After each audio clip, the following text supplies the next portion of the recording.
Hello, good afternoon. How are you? Good afternoon, Mr. V. I'm glad to be here with you, meeting you again. Great. I always tell everyone, welcome to Free Talk with Mr. B. It's such a pleasure to have you on. It's my pleasure. When we met, we were offering you the awards in the Women's Award. Yeah. And I'm so glad you have it with you today. How did that night go? I know how it went for us. How did it go for you? To be frank, it was very emotional for me. You know why? Not because that I'm getting the award, more because I felt I'm just completely alone over there. Really? Yes. So that's why it was not because of the people around, Right. because I missed my family so much. My son is in London, he's studying over there. He finished his studies and he's working there. And he is a very big part of me. And if he was here, it would mean a lot for me to get that award. I understand that all too well. Being lonely in a crowd is hard. I hate that kind of loneliness the most, but it happens to us. You know? So that was the most memorable thing for me that evening, that I felt I don't have him around. That really bothered a lot. Okay. And so, have you since told him Yeah. how everything went Yes, and the excitement? we had a conversation like every single day. We are talking over the phone, and I have related to him, and I said to him, I cried over the phone, and he consoled me back. We had all of that. And that's your only child? My only son. Very, very nice. I have two sons there. My youngest is like 33.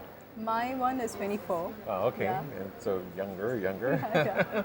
But it's really, really nice to share with someone as close as family and what you felt and what the awards meant to you and the recognition that everyone is not there to really appreciate what you're doing.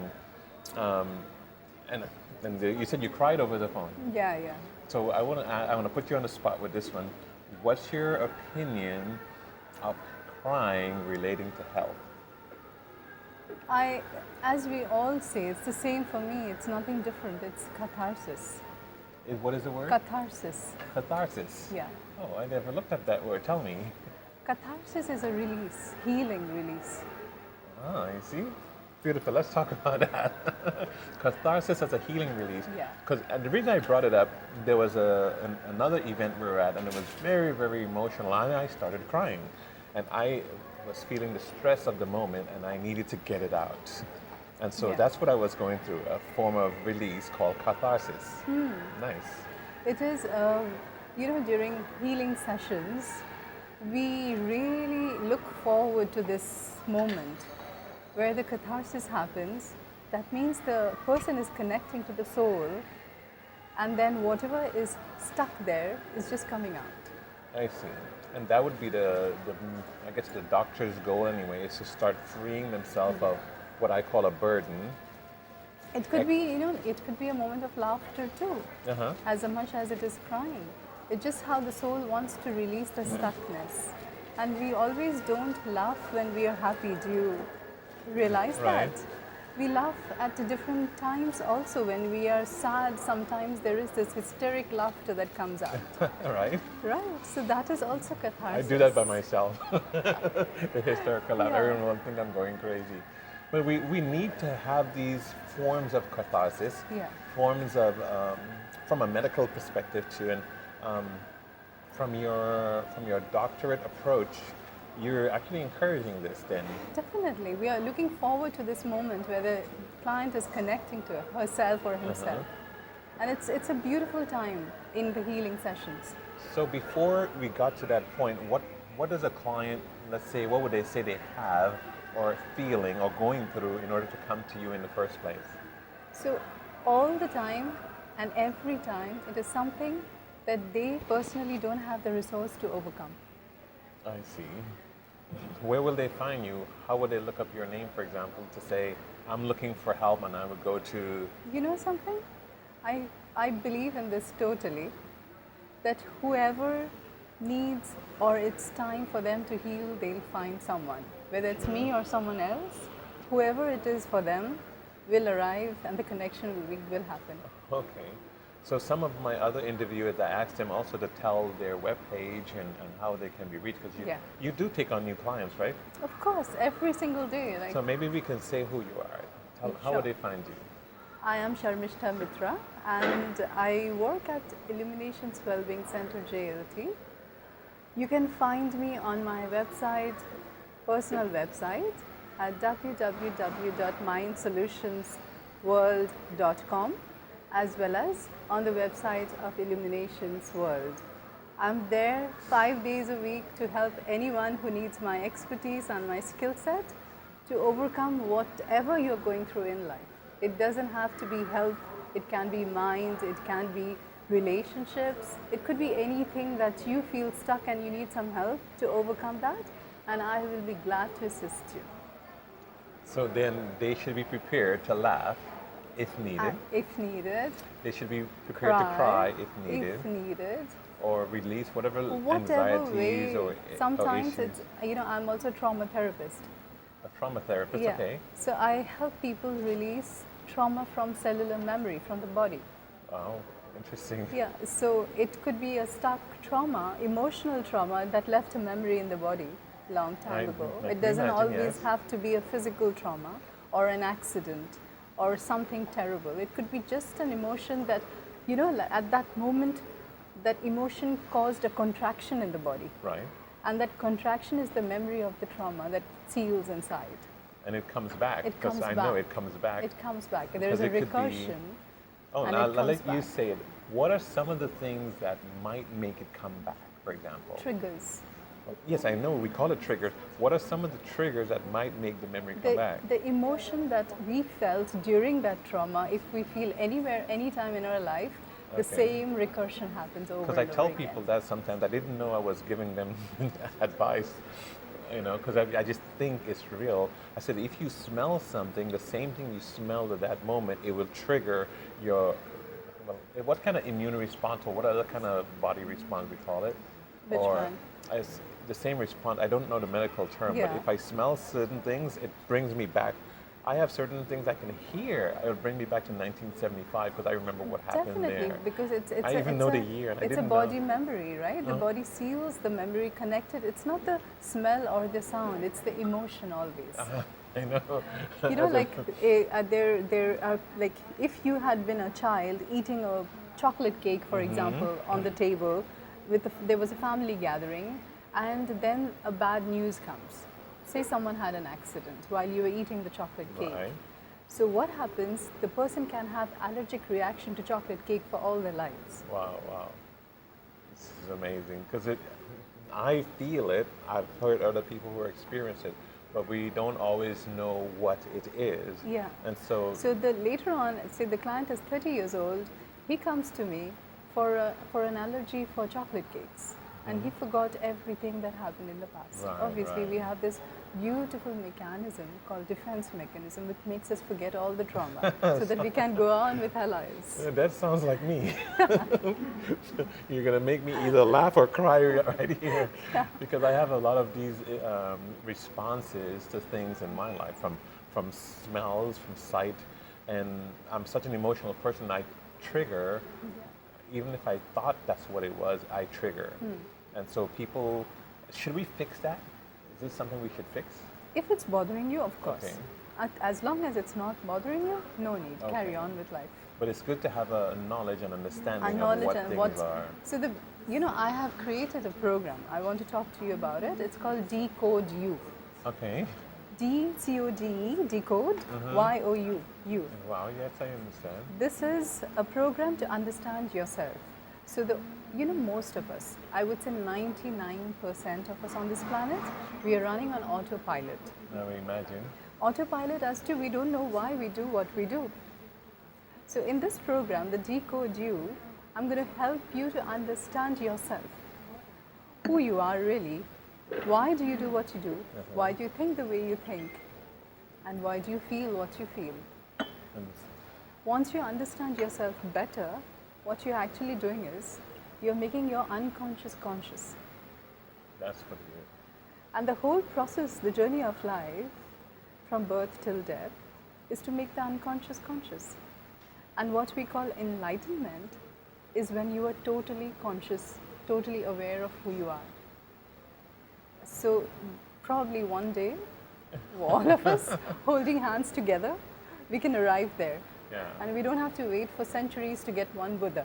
Because I'm sinking in my seat because you're talking all of it is my language. Like if I need to be the patient right away, because I autopilot myself through life and hold on to a lot of things. It's every one of us until the day that we become mindful and we live mindfully. Wow. We start asking ourselves questions. Why did I just say that? Right. Why did I just do that? And why did I think this way? Yeah. And you will decode yourself every moment and figure out what was the autopilot that made you do this. And most of the time, you will see it's all about social acceptance. Yeah, true. All the time. And do most of your clients want to get off of autopilot? Do they want to because know who all the problems, dysfunctions and distortions that they come with, whether it's health, whether it's mind, whether it's relationship, it's always because they're on autopilot, because they have repressed and suppressed their instinctual side. I say, that's the only way I could have survived. I had to hide the real me. Yeah, we had to, because we were told instinct is bad. Right. And I mean, even someone asked me today, why are you podcasting, Mr. B? Why are you talking to people? And saying, why are you so natural at it? I says, well, I had to feed my family, so I put all of my styles and interests away so I can execute the performance at work for the purpose of work and raising the family. So now as a retiree, then I can be a little bit more of me. Relax, yeah. But I think there's a lot more of me I would like to discover. Definitely, there is so much more. You know, like, we are supposed to be multiple universes within us. Right. So there is so much to know about ourselves. We hardly know anything about ourselves. It's like it takes a lifetime. It takes a lifetime. This whole journey is a lifetime. Yeah. And someone told me, because I got married at 19, had my first son at 21, and so it's been 39 years married now, about a few days into my 40th year. So they said, oh, you didn't spend any time learning about you. I said, would I have known me even in that early age? I would not have known still enough about me. But it's good to be decoded right now. Definitely, but you know what? People think that learning is before something or after something. Every experience gives us that opportunity to make the unconscious conscious. Every single experience, whether good or bad. There are only two kinds of experiences in life. And how do you say it again? To make the unconscious conscious. Conscious, okay. I like that. That's the only purpose, to make the unconscious. When people come, like there are so many youngsters who come, I don't know what's the purpose of my life and why am I here, what am I doing here? I just tell them, easy. You just came here to make your unconscious conscious. Right. Do they have doctors like you in many countries that does this? I must be, there should be, because I'm sure I'm not the only one. Right. There should be several others. I mean, because without thinking, I just never thought of it. I never thought of going to it. All we know from our pre-programming is that if you go and talk to someone, you're speaking to a psychologist, and that's bad, means something is wrong with you. It's a taboo. And that taboo is not correct, is it? It's a taboo. And it's, you know, like, mental health has always been a taboo, right? Right. Mental health is considered, look, okay, you have to be crazy to go to a psychologist. Right. So people avoid it. People avoid that stigma that the society has put. I think we need to talk about this more and more. And I know you have a lot of subjects worth talking about. So this is where I can ask, will you come on with Mr. B again to start popularizing these subjects? Make people feel that it's okay. This is my dream, Mr. B. This is my dream, to make people understand who they are. We need to expose it more, because I want myself, my spouse, my family, and others to know it's okay to talk to someone, to find out who our real selves are. Yeah, just finding out who we are. Or to decode. Basically, the problem that we face in life, like people come because they have a problem. But the problem is the gateway or the doorway for the spiritual awakening. So if you wouldn't have a problem, you wouldn't wake up. You would be still sleeping in the autopilot. Yeah. So the problem is, take it as an opportunity. Like I tell my clients, this is your opportunity. Because our companies have offered these benefits for a long time, but no one uses it. Mental health, substance abuse, all these kind of things. But because they lump it with all the taboo things, we don't go. And so many corporations need to understand that people need to go and and start, even if they don't see a problem. You don't have to be a heavy drinker or a drug addict to talk to somebody. You don't have to go to, to the end of the world to come to seek help. Right. It is just a journey to discover yourself. Yeah. Nice, I like that. And there is no stigma, nothing. I mean, I am doing this journey on myself for the last 31 years, where I am trying to learn who I am every single day through every experience that I go through. And I have overcome a lot of personal blockages. I have broken a lot of autopilots in this process, so that I'm in a place now to help my clients. Right. And other doctors said that when we don't fix these things, then it starts attacking our organs, the one that relates to each of these emotions. Yeah. And when we free ourselves from these emotions, then our organs stay healthier. Exactly. And I'm sure you will tie those things together too. Exactly. This is so fascinating for me. This is like I don't know how you see your life, but this is how I have envisioned a world where everyone would be mindfully living. Yes, very nice. And just not like, go for a mindfulness class and do some breathing exercises. It's like living every single day mindfully, knowing what are you doing and why you are doing it. Very true, very true. So let's build up this one scenario before you go. And the scenario is you went to school and got very educated and prepared yourself for these moments. At the school, they called you back to speak to the existing class. And so as a keynote speaker, you spoke to them, but you want to leave one message for them at the end to really leave an indelible memory in their minds. What would you want to tell them? I just want to tell them that any crisis that you go through, take it as an opportunity for spiritual awakening. Do whatever it takes to find yourself there. Just hold on to that moment for some time. Don't want to brush it away and hide it somewhere and get over with life. This is your moment to wake up to your own spirituality. Thank you so much. I'm sure they will remember this very moment. I hope so. I hope so. So we definitely look forward to having you on again. Look forward to elaborating on all these subjects, because as fascinated as I am, I think others will be too. And if we can help remove the taboo of speaking to those who want to decode us, and I hope I'm saying it right. Yeah, of course. And get rid of some of these taboo style thinking. I'd definitely like to pursue. I'd definitely like to have you on again. Thank you so much. Thank you so much. Thank you for being on the program. It's a I really pleasure. appreciate It's it. a pleasure. God bless you. You too. Thank you.